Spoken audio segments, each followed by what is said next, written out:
All right, boys, a few pieces of news. I want to say a very big congratulations, applause now, please, to George Wall.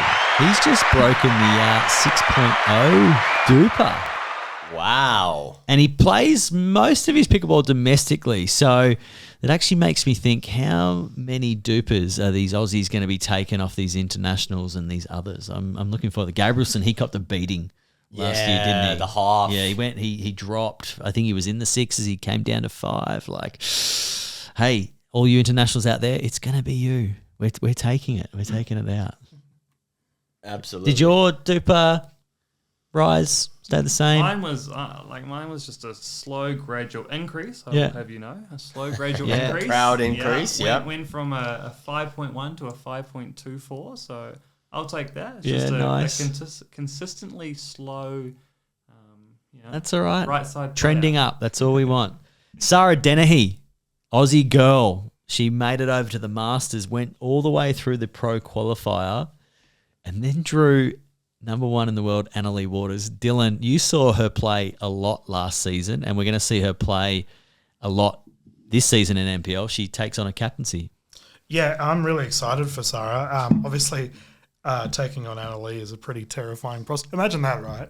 You're like, oh, yeah, I'll just go and play in the States. She would have refreshed the page. That would have been the first thing you do, like, I'm just going to refresh. It says Annalie Waters. Yeah. Oh, fuck. to get in that, though, she would have had some pool play, right? Yeah, it's a pro qualifier. It's a pro qualifier. Because Annalie Waters, she would have easily just been in right away. Right, okay. Yeah. So they started around a 32. So you've basically got, 5 matches and then the start of the semi-final, final, I think it goes. Yeah, okay. Because she played at Slam Jam. She did. Yeah. Not Annalie Waters, but you're welcome. You're welcome. The Australian Annalie Waters. Sarah Dennehy, she did. She's awesome. And obviously you got to see her through the NPL. Yes, she's a gun. And on her team with the Boroughs, first pick, she got Summer Delabona. So we've just had someone take on the baby goat. Yeah. I think Annalie's the goat, like now. And now playing with one of the best in Australia. So I was actually, their 4th pick was Ryan Simmons. I do a lot of stuff with Ryan. Obviously, I'm affiliated with Sumi. Sumi and Ryan are like peas in a pod. Spend probably a bit too much at the alcoholic beverage locations that feature around the country. Bar. Spend too much at the bar. But I was giving Ryan a bit of stick because he got drafted. I'm like, mate, you got all the pressure on you. You're playing with Sarah and Summer. You better pull your weight. So he might not have to do a lot, to be honest. They might pull all the weight for girls, him. Yeah, they get the singles, the stars. W's. They get the women's double W's, and the boys are just along for the ride. Oh, poor Ryan. He's just got a verse like Joey Wild and stuff. So he'll be right. And we've also got APO. You're going to be heading to APO. We're heading to APO. Are you heading to APO? I am not heading to APO. I do have that family. We could have got Airbnb together. We could have. We could have played at the Jar. We could have. I didn't get an invite. To the jar or to APO? No, from you guys. Wow, we we're late in. Yeah, we booked this week. I still didn't get the invite. I'm pretty sure the registration was just about to close, and you're like, hey, man, maybe we should... Paddles are not looking good. Oh, no, don't take it away. I've already unwrapped it. Yeah. Komodo, don't mess with it. We'll be playing gender doubles together. It's going to be exciting to actually get there. We're going to be under the cover, under the lights. Yeah, so I had an Uber driver the other day, and I was talking myself up. I'm like, I'm going to Brisbane. And where are you playing? I'm like, I'm playing where the pros play. Brisbane or Melbourne? Sorry, Melbourne. And we are playing. Because I was like, because the Aussie Open tennis is on right now, right? We're playing at those same facilities? No. Well, don't tell him that. He totally thinks I'm playing. Imagine Colin, he arrives in Melbourne, gets an Uber and says, take me to Melbourne Park where they play the tennis. I'm in the big stage. Where are you, mate? Oh, I'm going to be a bit disappointed now. Jeez, you've missed out on the NPL draft, the MLP Challenger draft, and you just found out we're not playing at Rod Laver Arena. Well, we're going to be there. We'll have a lot of fun. Hey, we got some pretty good accommodation. Yeah. Shawnee Collins with the hookup. Our buddy lives down there, and luckily it's all worked out. Hey, I haven't told you the good news. I said to him, hey, mate, just want to book a car. Just want to make sure you've got on-street parking. He said, hold off. I don't think I'm going to take the car to the Goldie. So he's leaving the car. So we don't even have to pay for What car type of hire. Ferrari is it? I think it's an Audi. Whoa, Yeah, good. it's an Audi. That's safe. That's a dad car. Yeah. So anyone need a lift? We got heaps of space. I think it's a Q7, which is like the big tank. Oh, yeah. So that I'm really looking forward to. I feel like, these pickleball tournaments, the ones you get to travel to, are the ones that you have the best memories. And because you go in there with a great attitude, you're in a new state, you're not at the Rod Laver Arena, but at least you are in the Melbourne facility. And then usually afterwards, you'll carry on, have a few beers, and meet some new players. And that's what the sport's all about. But I'm looking forward to that tournament, man. It's the first one of the year for us. Big time. Ever. Yeah. I don't think we've ever partnered up. Not in a tournament. No. Oh, we partnered up with Slam Jam 2 years ago. Oh, Yeah. That was when you weren't good. Now you're good. I'm feeling good about you. Yeah, good. I appreciate you saying that live on air. Dylan, you'll be doing the broadcast. Yeah. I don't know if that's gone public yet, Adam, but it is now. So Well, hey, trust me. Adam takes 2 weeks. Yeah. I was going to say a week, but you're probably right. No, I'll be calling that one. I don't know exactly who else will be with me at this point in time, so can't drop any names. But obviously doing the APO, we had we had Joey on, right? He's playing with Zane. Like, how wild's that? Rose Van Reek also playing. And we sort of touched on it where like Wes Gabrielson comes across and does a lot with the Australian player base. I think that's incredible that he's just straight away said, I'm going to play with these two players. Seeing the American superstars in person and being able to work with them is like, that's the top of the list. So What's some big names coming over? Because I haven't really looked. McGuffin. Okay. There's he sounds familiar. some of the names are like pretty wild. Yeah, you mentioned Zane before, Zane Navratil. Yeah, I've seen his Anna Instagram. Bright's coming over. Yeah. CJ I haven't, Klinger. you know what, though? I haven't seen Anna Bright actually register. Well, she'd gone public about it. Oh. CJ Klinger, Kwong Duong. Maybe she's waiting Hey, for CJ Yeah. Klinger, we got to bump shoulders Dong's with him. another one. I'm Okay. really Hey, keen on. I don't know if you know this, but I got an I'll tell you. American accent. I know. Yeah. I'm gonna Trust use me. that. I'm your in. Don't worry. This Klinger, he's 19 years old. Okay. He's a lefty. Yeah. He's rangy as, mate. Is he We're the gonna- kid? Does he wear Franklin white hats all the No, time? he's No, not that's- Franklin. that's- He's that's Proton. Franklin. Yeah, He's a okay, yes. Proton, isn't he? Yeah. Proton I think hitter. I think he's. I can't remember. There was a brand he Proton He had his own announcement today. signature pedal that he did. Helena. Went with Proton. Yeah. Zero was trying some that too, I think. Yes. Now, are these guys playing at the Rod Laver Arena? Or are they? They're going to be at the same Actually, facility? well, that's another topic. Oh, Some that of is them another might be close to it. Yeah. Well, that's going to be awesome, man. And so our division's with them? Are we playing these guys? No. Oh. No. You signed us up. What happened? Well, we're in the 35 plus where we Oh, belong. yes. Yeah. I'm a proud 35-year-old now. I can use that to Matt my Wright might advantage. be with you guys. Yeah. McGuffin's 35 plus. There was an email that I got today about them putting on a free event, and it's going to be a split age.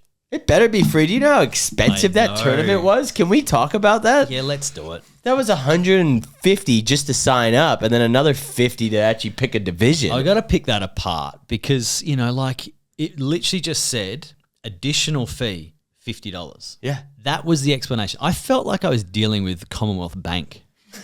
Just like, don't explain what it is. It's a fee. You pay it. It's done.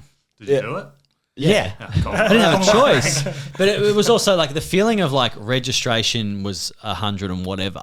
And then literally it just says additional fee 50. It's like, is this a voluntary donation that I can untick at this point? Or Being tournament coordinators, you start to look at that stuff, and like we were against Slam Jam over going over the $100 Slam Jam mark. was $70. And if you wanted to enter a second event, $20 extra. Yeah, $90. That's perfect. That's what it should be. This is paying for accommodation, Hey, paying additional for car. fee next year this year is yeah. going to be that's a sneaky one. That's a Hey, sneaky- we know suckers like us pay it. yeah. Just write additional fee. And a 50's okay. A pineapple, no worries. That's your entry to Rod Laver Arena. Yeah, is that what that is? Okay. It's your ground pass ticket. Well, they took my money this time, but we're looking forward to seeing all the famous players that you guys spoken about. Have you been doing a bit of research on these players? Yeah. That's the part of our job that people don't really probably know is that aspect. I'm like my next week when I get back from Port Macquarie, I head there on Friday to commentate. But when I get back, it's just a week of research. So yeah, I will be diving into it. Yeah. Boys, I want to leave you with this piece of news I came across this morning. And it is very interesting, and it's from a very reliable source. So I wrote some notes, so I'll just read them. A new pickleball group has formed, and I can tell you exclusively that they have already secured 5 event dates for 2025 across 3 states, being Queensland, New South Wales and Victoria. This group in 2025 is planning on having not only a tournament format, but also a teams format for players aged 40 and above. So it cuts us out just. Damn. But we're whipping at the heels. We're only 2 years away from that, baby. Well, that's you. I can tell you that this group has formed on the back of frustration around entering tournaments where you are only guaranteed at times a maximum of 2 to 3 matches if you lose.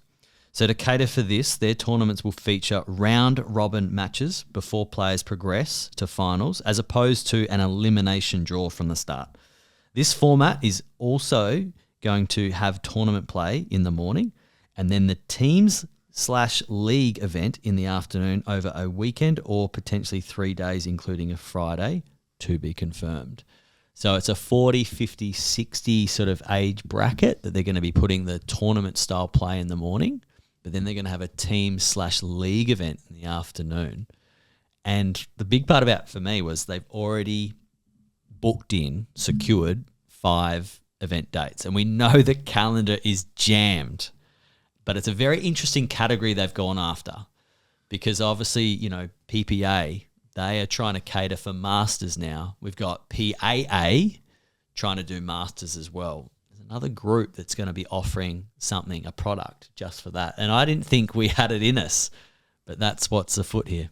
I think it's really clever. I think that there was a lot of frustration with overall, and this is New Zealand and Australia, events with the Masters being pushed aside.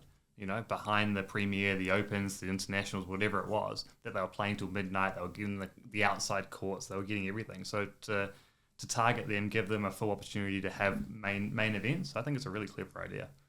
I think they'll do very well. I know they were talking about doing a similar thing, like a New Zealand tour back home, and there was a lot of interest for it. It hadn't quite gone ahead, but who knows? These guys might be very successful, and they'll head over the ditch and do it there as well. I think there's a huge market for it.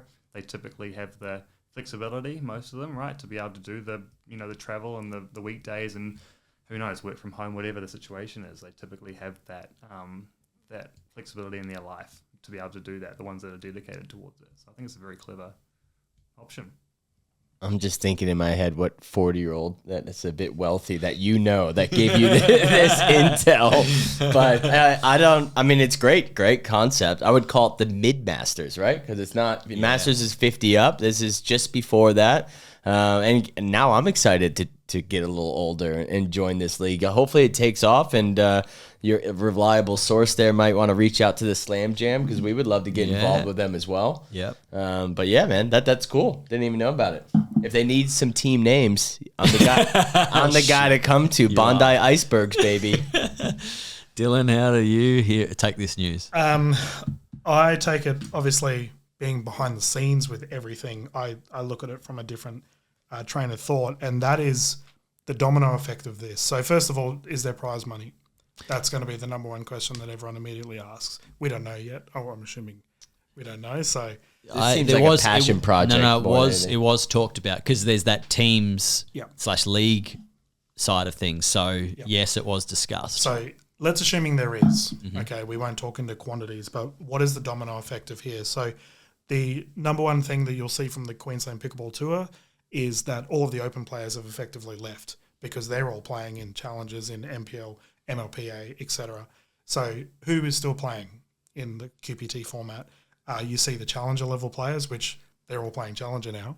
And then you also see the masters divisions.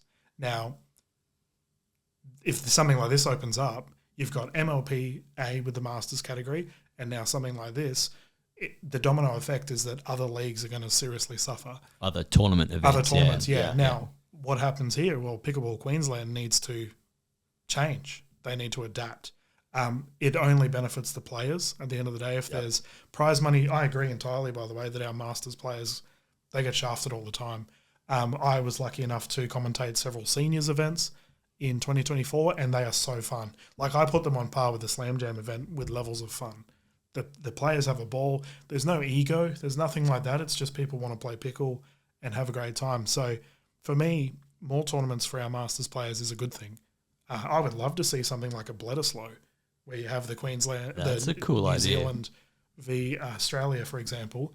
Things like that. I know the Welly Cup. Are you going to Wellington Cup? I'm not. No. Yeah, so I'll be there next month. But they did a thing where, like, it was Australia v different regions of New Zealand. And I think they're changing it this year to each state in Australia, because you can't have Australia as one unit. But having something like this in the Masters category with teams, I think it's a great thing. Typical Kiwi way. We didn't win it.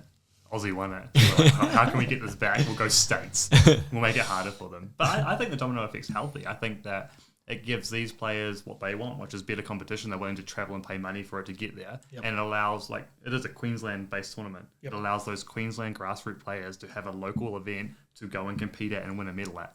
I don't think it's a negative effect. They're the ones that essentially fund the whole thing anyway. Yeah. So I think it gives them more motivation, more ambition. They might be like, hey, it's not as strong as it used to be. I'll play with my son. And that's what grassroots pickleball was all about. It's what people fell in love with it before. Before they got into this politics and professionalism, it was they could play with their sons, they could play with their husband, wife, whatever, lose their dupers and not worry about it. You know what I mean? So it was that part that this domino effect is probably a healthy thing for a Queensland tour, because now you've lost the open players, but it gives the people that were losing to them first round a chance to go and feel immense pride that these players get with MLP that these players aren't getting at all. So I think it's really healthy. I'm excited for it. Yep, it might lose in level, but I don't think it'll drop in numbers. No, well, the numbers Personally. are continually growing. The stats are there for that. Well, it's interesting because players are willing to pay top dollar to go in these tournaments. They just want to play more pickleball. That's Especially really at Rod Laver Arena. Now, before we wrap this podcast up, we always start a season with some predictions, and now we are lucky enough to have 2 seasons to predict. And Matt, we won't let you predict NPL. I think we know where your heart is, but if you can start us off with MLP, who are you going to go for this year? I think I can go NPL because I always Ben's done a good job of picking good teams, so I'll leave that one there. okay. But MLP, look, if I'm completely honest, I went up and supported Ollie, hoping that he would get drafted. I paid very little attention to the rest of it. Not being involved myself, wasn't eligible for the draft, and not knowing a heap of these names, I did not travel internationally this year or last year to India and Vietnam, apart from the one event that was there, but there wasn't a heap of players that got drafted from there. So I didn't put too much effort into it, but based on the conversations we've had today, what I've heard, I do love Rob, I would probably have to back the Bondi Pickleball Club. You mean Bondi Icebergs? Yeah, Bondi Ice, Parallel Parkers. Damn, you took whichever my one you pick. want. Whichever one you want. Dylan, what do you if you can give us both NPL and MLP? Yeah, tough. And I think MLP for me is a tough one just because there's so many unknown quantities with all of the international picks. I'm going to still go with the Crocs just because we know them all. And that's purely anyone watching might take offense. It's, Willie Chung was incredible in Vietnam. We know how good the Haas's are, and Andy Dikasavjevic was incredible last season. For NPL, that's hard. NPL's really hard. The teams are so close. Oh, man. Yeah. Can you put it down to a region? Do you think it'll be Victoria, New South Wales, or Queensland will win it? No, I can't. To Okay. be dead honest with you. I think, there was the finals last season was between, the final was between Victoria, Queensland, but New South Wales, I don't think we can sleep on them. Oh, I'm just quickly going through the teams right now for our viewers at home. If anyone immediately screams this is a top team. I feel like it's going to be a Queensland-based team. That's a lot of bias coming in, but, I mean, not only have you got Danny, top player, Joey, top player, you got Summerdale, Bonner. The thought of Sarah and Summer being the female duo in that 4-pack is crazy. I agree with yourself. Ben, he picks good teams. You're a part of that team. There's a lot of pressure on you, but that team's solid. Joey and Caden. Caden Hansel hits the freaking crap out of that ball. Like, yeah, and Caden, awesome player. You just don't. I don't see him at many tournaments, or maybe No. because I'm not at many tournaments these days. But I remember he's definitely one of the OGs. Him and Taylor playing together. I remember Taylor brought him to one of the maybe Slam Jam tournaments. Like, who is this tall guy hitting the freaking plastic off the ball? So yeah, you're right. He's a hidden gem, and look forward to seeing that team. Hopefully, we stalled enough for Dylan to come back for it. I still can't give you a pick, but I can give you a prediction of a rising star. Okay. Is that a Yeah. suitable Okay. replacement? Yeah. horse trading here. Yeah, so for in the Victorian pickleball space, there's a young lady by the name of Memory Lelanoa. Now, have you guys blank looks? I've got no memory No. of her. So, well done, mate. So I don't know her exact age, but she looks a lot like she looks 18 plus. I believe she's definitely not the case. I think because she's playing under Tom Evans. So Tom Evans picked her with his first pick for the Niners. I'm definitely going to back her. And I'm talking across Australia, by the way. Obviously last year we saw like Nicholas Kumar and Ronna Mark. She had a great year. I think Memory's going to be the 2025 version of it. Okay. Well, if you're asking me who my NPL team is going to be, I'm actually going to go with Sarah's team. I just think that her and Summer are going to, I just don't think they can lose a singles match, full stop. And then I think they'll gel very well with gender doubles. And then, there's some weight to be carried by the boys, but, she had good picks, early picks, so I'm sure the boys can handle it too. So that's my pick. And then I'm going to go with the Eastern Rush Oh, the young team. for MLP. Yeah, you say young, and you are 100% right. Very young. Captained by Katie Hart. Obviously got Lucas Pascoe, who is over 18 now. Actually had one of his first alcoholic beverages at Slam Jam. Yeah. Yeah. And I reckon that was one of his first tournaments back in the day. Yeah, for sure. And then you got Lauren Mercado. I think she's only 16. That's a big effort for a 16-year-old to be committing to travelling to Australia to come and play pickleball. She's playing a lot of pickleball. She's on the APP next gen. Yeah. She's just playing a lot of pickleball. She's playing And the really short girl. Yeah. Like really, really short, but apparently can absolutely just crush it. Yeah, she's playing a lot. And then we've got Ayan Bhatia, another Bhatia. Bhatia's a back baby. So, I mean, can he be half as good as Aman? Is he better? Is he just as good? We're going to find out. So, Eastern Rush for me. All right. I don't want a copycat, right? You got the Bondi Icebergs. I do believe they're going to do really well, but I'm going to go to a guy who you can never put out, and a guy who's just... I call him the professor, George Wall. Now, he's picked some players that I have no idea who they are, but I know George Wall does his homework, and I know these players are going to be very good. And based off the Fast Four's last season, winning majority, or actually getting second place and then winning the last one, I know George Wall, he's a great captain. He's proven, and hopefully these players that he's picked are also proven. So I'm going to go with his team, which aren't the Fast Fours anymore. No, he's gone to the Breakers. Breakers. Okay. In regards to NPL, man, I don't want to be a homer here, but I really like the Opals. Okay. I like Danny's first pick with Deb. She was the number one draft at MLP, right? So she is a stud. I was just looking at Joey's team. I think Joey's good. I do agree with you. Queensland is going to step it up this year. I think they're going to be one of the best states when they go over and play at the Jar. But my heart's with the Opals. And that's not because I got a new paddle here, okay? My wallet's pretty light now. Not because I got a new Komodo paddle from Matt, who's sponsored by them. Not at all. But I think they got a good coach in Ben. And I think they got a solid team. So they're going to be my team that I think is going to take it all the way this year. All right, boys. Well, we're going to wrap it up. Dylan, Matt, Colin, thank you so much. Bring on 2025, hey? Sure. Pleasure is mine. Speak to you soon, guys.